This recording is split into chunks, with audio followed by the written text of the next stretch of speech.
Good morning to all of you. Welcome to Legal Matters by Sai Baba Sunkara. ఈ వీడియోలో railway claims tribunal case ఒకటి చూద్దాం. దీనిలో ముఖ్యాంశం ఏంటంటే టికెట్ ఉన్న డీటెయిల్స్ రాయనందువల్ల రైల్వే క్లెయిమ్స్ ట్రిబ్యునల్ వారు క్లెయిమ్ని రిజెక్ట్ చేయవచ్చునా కాదు అని గౌరవనీయ బాంబే హైకోర్టు వారు చెప్పడం జరిగింది. Bombay high court Nagpur bench justice M S Jawalkar, కేసుల పేరు Vinesh Manidham Swami versus union of India, first appeal number 738/2022, decided on 9/8/2023, last year. Railway ticket case మనకు తగలవు కాబట్టి ఒక కేసులో A R accident claims and compensation cases అని ఉంటాయి, దానిలో చూడటం జరిగింది. దీనిలో main point section 123 sub clause 2 sub clause B of the Indian railways act 1989. మీ అందరికీ తెలిసే ఉంటుంది, రైల్వే యాక్ట్ ప్రకారము ఇలా ఏదన్నా బండి కింద మనిషి పడి దెబ్బ తగిలినా, బండి కింద పడి చనిపోయినా, యాక్సిడెంట్ అయినా ఈ క్లెయిమ్స్ అన్నీ రైల్వే క్లెయిమ్స్ ట్రిబ్యునల్ మాత్రమే సెటిల్ చేస్తుంది. మినిమం 9 lakhs ఇస్తారు, చాలా సందర్భాల్లో 3 lakhs నుంచి 9 lakhs వరకు ఇస్తారు. దాని మీద మీకు ఏదైనా ఉంటే then you can go to the high court. First is you have to approach the tribunal only. Right, ఇక్కడ జరిగింది ఒకసారి మనం తెలుసుకుంటే కేసు బాగా అర్థమవుతుంది. అది 13 ఆగస్ట్ 2018 నాడు మన వినేష్ మణిధామ్ స్వామి అని ఆయన అజానీ రైల్వే స్టేషన్ నుండి చంద్రాపూర్ వెళ్తున్నాడు. అజానీ రైల్వే స్టేషన్ నుంచి చంద్రాపూర్ వెళ్తున్నాడు. ట్రైన్ పేరు ఏంటో తెలుసా? అజానీ కాజీపేట్ ప్యాసింజర్. ఇది మహారాష్ట్ర రాష్ట్రంలో జరిగింది. చంద్రపూర్ వెళ్తున్నాడు. Train number 57-135 and he has purchased a ticket of second class. వెళుతూ ఉన్నాడు. దారిలో ఆర్ఎస్ అనాలిగా గుమ్మాగాం రైల్వే స్టేషన్ వచ్చింది. అక్కడే తను దిగి దగ్గరలో నీళ్లు పట్టుకొని నీళ్లు తాగి మళ్ళా తిరిగి వచ్చినప్పటికే రైలు బయలుదేరింది. గబక్కన స్టెప్ మీద కాలేశాడు, ఇరుక్కుపోయాడు, కింద పడ్డాడు.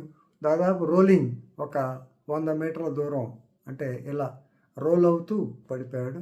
His right ankle and left foot they were damaged. ఇమీడియట్గా అక్కడ పడి ఉంటే రైల్వే అధికారులు అతన్ని హాస్పిటల్కి చేర్చడం, హాస్పిటల్లో ట్రీట్మెంట్ పొందిన తర్వాత 25% డిజబిలిటీ వచ్చేసింది.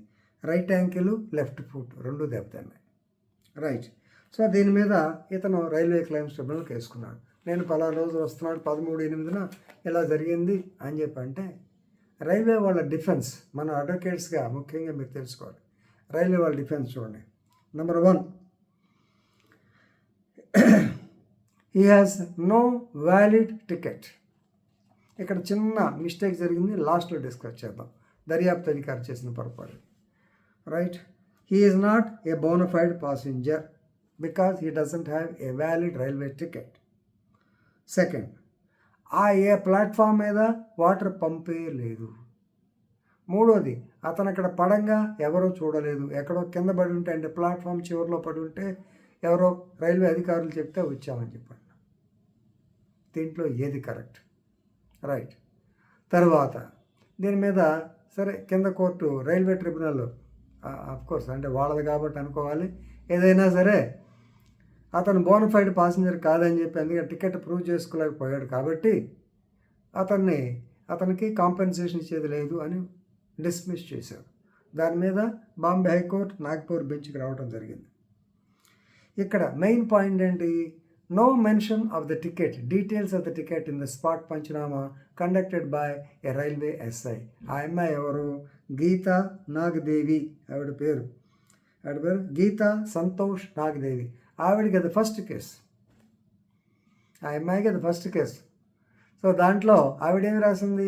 టికెట్ ఉందని రాసింది, కానీ ఆ టికెట్ నెంబరు, అలాగే ఏ క్లాసు దాని మీద పేరు లేదులేండి, ఎందుకంటే పాసింజర్ టికెట్ కానీ నేమ్స్ ఉండవు. ఇవన్నీ మెన్షన్ చేస్తుంటే బాధలేదు. ఏమి లేకుండా టికెట్ దొరికింది అని రాసింది. ఆవిడకి తెలియదు ఇన్ని డీటెయిల్స్ రాయాలని చెప్పి, because it the first case. రెండోది రైల్వే వాళ్ళు రష్ లేదని కూడా చెప్తున్నారు. అక్కడ రష్ లేదు, ఫ్రీగా రావచ్చు అతను, కావాలంటే ఇతను ఎక్కడో పడి రైలు కింద కావాలని పడి పెట్టాడని చెప్పి మొత్తానికి వాళ్ళు చేశారు. Ticket number, date of journey mention చేయలేదన్నారు. ఆ అమ్మాయి చెప్పింది, because it is first time for her to conduct the investigation and she was not aware to mention all the fine details. ఇక్కడ హైకోర్టు ఏమందంటే only because of the mistake of the IO in not mentioning all the details. ఎందుకంటే అదే ticket కోర్టులో produce చేయడం జరిగింది, హైకోర్టులో చూశారు seize చేసిన టికెట్. సో కాబట్టి no injury can be done, no harm should be done to the client. So కాబట్టి రైల్వే క్లెయిమ్స్ ట్రిబ్యునల్ని ఆర్డర్ని సెటిసైడ్ చేసి ఇతనికి కాంపెన్సేషన్ కట్టమన్నారు. కట్టడానికి ఏంటంటే ఫ్రెష్గా డీనోవో ట్రయల్ అంటాం, ఇంకొకసారి మీరు అంతా ఎంక్వైరీ చేయండి, చేసిన తర్వాత సంబంధిత ఎంత కాంపెన్సేషన్ రావాలో అంత చేయండి అని చెప్పి సో నాగపూర్ బెంచ్ వారు చెప్పడం జరిగింది. చాలా మంచి జడ్జిమెంట్ ఇది. సహజంగా రైల్వే క్లెయిమ్స్ ట్రిబ్యునల్ ఇలాగే వీళ్ళు చాలా వరకు ఇవ్వటం చూశాను, ఇట్లాంటి టికెట్ లేకపోతే మాత్రం చేస్తాను. ఈ సందర్భంగా పెద్దవాడిని కాబట్టి ఒక మాట చెప్తున్నా, కొంతమంది అడ్వకేట్స్ ఉన్నారు, ఎవరో చనిపోతే అతని జేబులో రైల్వే టికెట్ పెట్టి అది కాంపెన్సేషన్ క్లెయిమ్ చేసే బ్యాచ్ ఉంది. దయచేసి అలాంటి వ్యధా పనులు చేయకండి. Thank you.